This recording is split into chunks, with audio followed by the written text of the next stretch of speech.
అది మంచి ఎండాకాలం. నీటి కోసం 2 జింకలు అడవిలోంచి బయటకు వచ్చాయండి. నీటిని వెతుక్కుంటూ వెళ్తున్న ఆ 2 జింకలకు దూరంగా ఉన్న ఒక చెట్టు కింద ఒక చిన్న గొయ్యి కనపడిందండి. ఆ గోతిలోని నీటి వాసన పసిగట్టిన ఆ 2 జింకలు కూడా పరిగెత్తుకుంటూ వెళ్ళి ఆ నీటిలో మూతులు పెట్టాయండి. ఆ నీటిలో మూతులు పెట్టి నీళ్లు తాగుతున్నాయండి. నీళ్లు తాగుతున్నాయి కానీ నీళ్లు మాత్రం తగ్గడం లేదండి. 5 నిమిషాలైంది, 10 నిమిషాలైంది, అరగంట అయింది. నీళ్లు తాగుతున్నాయి కానీ నీళ్లు మాత్రం తగ్గటం లేదండి. ఆ 2 జింకలు ఒకరి ముఖాలు ఒకరు చూసుకున్నాయండి. 2 జింకలు నీరు త్రాగుతున్నప్పటికీ నీరు ఎందుకు తగ్గిపోలేదు?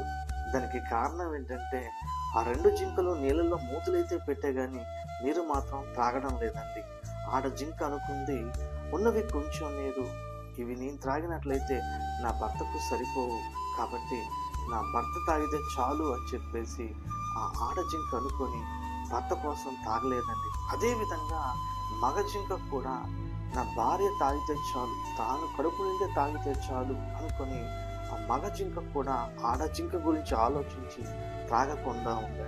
ఆ 2 జింకలు ఒకరికొకరు త్యాగం చేసుకోవడానికి బలమైన కారణం ఏంటి అంటే వాటి మధ్య ఉన్న ప్రేమ. వాటి మధ్య ఉన్న ప్రేమ.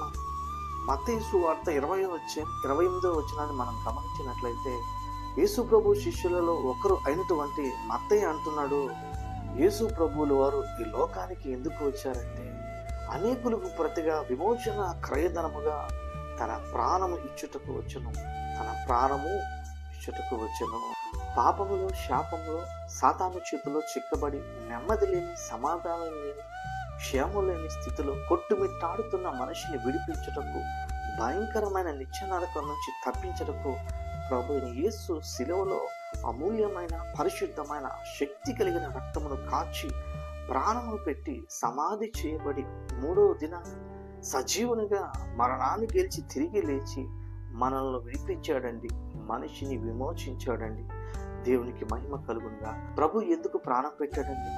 ప్రభు ఎందుకు శిలువలో ప్రాణం పెట్టాడండి? దానికి బలమైన కారణము ఆయన మనల్ని ప్రేమించాడండి.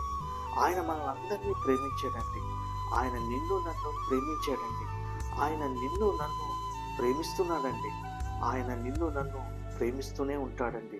దేవునికి స్తోత్రం. ఈరోజు ఈ మాటలు వింటున్న నీవు, నీ తల్లి నిన్ను ప్రేమించట్లేదని బాధపడుతున్నావా? నీ తండ్రి నిన్ను ప్రేమించట్లేదని బాధపడుతున్నావా?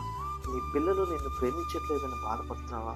నీ భర్త నిన్ను ప్రేమించట్లేదని, నీ భార్య నిన్ను ప్రేమించట్లేదని, నీ స్నేహితులు నిన్ను ప్రేమించట్లేదని బాధపడుతున్నావా? అయితే ప్రభు నీతోనే చెప్తున్నాడు, స్త్రీ తన గర్భము పుట్టిన బిడ్డను కరుణింపకుండా తన చంటి పిల్లను మరుచున, వారైనా మరుచుదరేమో కానీ నేను నిన్ను మరువను. చూడుము, నా అరచేతుల మీదనే నిన్ను చెక్కుకొని ఉన్నాను అని